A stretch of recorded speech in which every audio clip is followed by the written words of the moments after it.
Good afternoon. Today I'd like to provide an update on the crisis involving Russia and Ukraine. From the beginning of this crisis, I have been absolutely clear and consistent. The United States is prepared no matter what happens. We are ready with diplomacy, to be engaged in diplomacy with Russia and our allies and partners to improve stability and security in Europe as a whole. And we are ready to respond decisively to Russian attack on Ukraine, which is still very much a possibility. Though all the events of the last few weeks and months, this has been our approach, and it remains our approach now. So today I want to speak to the American people about the situation on the ground, the steps we've taken, the actions we're prepared to take, and what's at stake for us and the world, and how this may impact on us here at home. For weeks now, together with our allies and partners, my administration has engaged in non-stop diplomacy. This weekend, I spoke again with President Putin to make clear that we are ready to keep pursuing high-level diplomacy, to reach written understandings among Russia, the United States, and the nations of Europe to address legitimate security concerns, if that's his wish. Their security concerns and ours. President Putin and I agreed that our team should continue to engage toward this end, along with our European allies and partners. Yesterday, the Russian government publicly proposed to continue the diplomacy. I agree. We should give the diplomacy every chance to succeed. And I believe there are real ways to address our respective security concerns. The United States has put on the table concrete ideas to establish a security environment in Europe. We're proposing new arms control measures, new transparency measures, new strategic stability measures. These measures would apply to all parties, NATO and Russia alike. And we're willing to make practical, result-oriented steps that can advance our common security. We will not sacrifice basic principles, though. Nations have a right to sovereignty and territorial integrity. They have the freedom to set their own course and choose with whom they will associate. But that still leaves plenty of room for diplomacy and for de-escalation. That's the best way forward for all parties, in our view. We'll continue our diplomatic efforts in close consultation with our allies and our partners. As long as there is hope of diplomatic resolution that prevents the use of force and avoids incredible human suffering that would follow, we will pursue it. The Russian defense minister reported today that some military units are leaving their positions near Ukraine. That would be good, but we have not yet verified that. We have not yet verified the Russian military units are returning to their home bases. Indeed, our analysts indicate that they remain very much in a threatening position. And the fact remains, right now, Russia has more than 150,000 troops encircling Ukraine and Belarus and along Ukraine's border. An invasion remains distinctly possible. That's why I've asked several times that all Americans in Ukraine leave now before it's too late to leave safely. It is why we have temporarily relocated our embassy from Kyiv to Lviv in western Ukraine, approaching the Polish border. And we've been transparent with the American people and with the world about Russia's plans and the seriousness of the situation so that everyone can see for themselves what is happening. We've shared what we know and what we're doing about it. Let me be equally clear about what we are not doing. The United States and NATO are not a threat to Russia. Ukraine is not threatening Russia. Neither the U.S. nor NATO have missiles in Ukraine.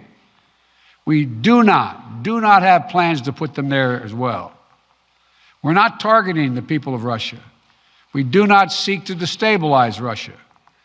To the citizens of Russia, you are not our enemy. And I do not believe you want a bloody, destructive war against Ukraine, a country and a people with whom you share such deep ties of family, history, and culture. 77 years ago, our people fought and sacrificed side by side to end the worst war in history. World War II was a war of necessity. But if Russia attacks Ukraine, it would be a war of choice, or a war without cause or reason.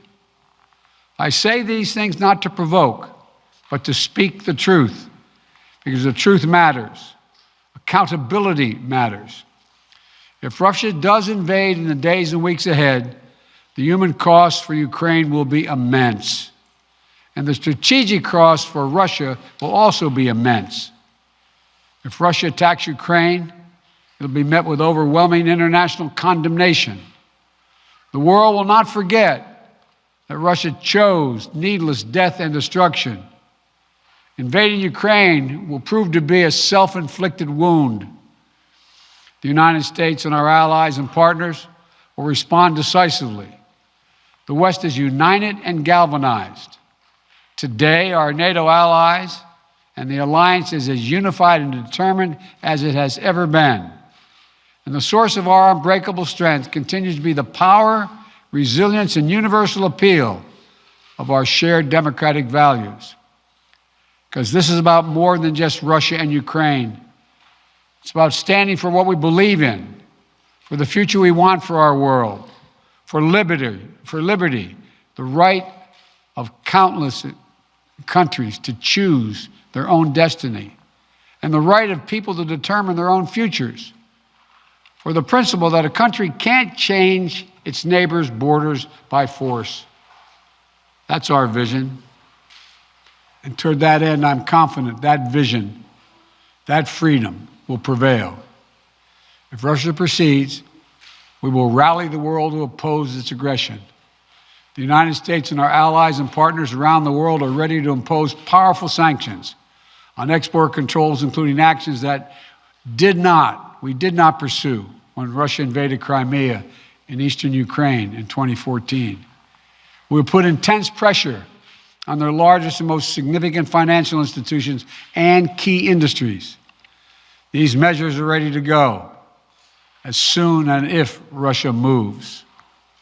We'll impose long-term consequences that will undermine Russia's ability to compete economically and strategically.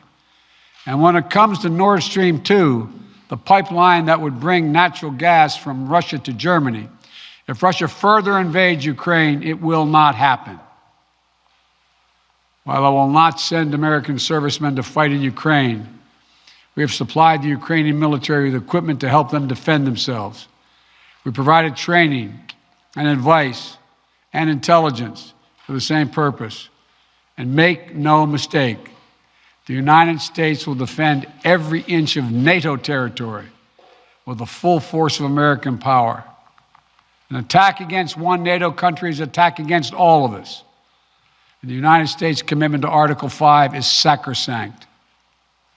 Already, in response to Russia's buildup of troops, I've sent additional U.S. forces to bolster NATO's eastern flank.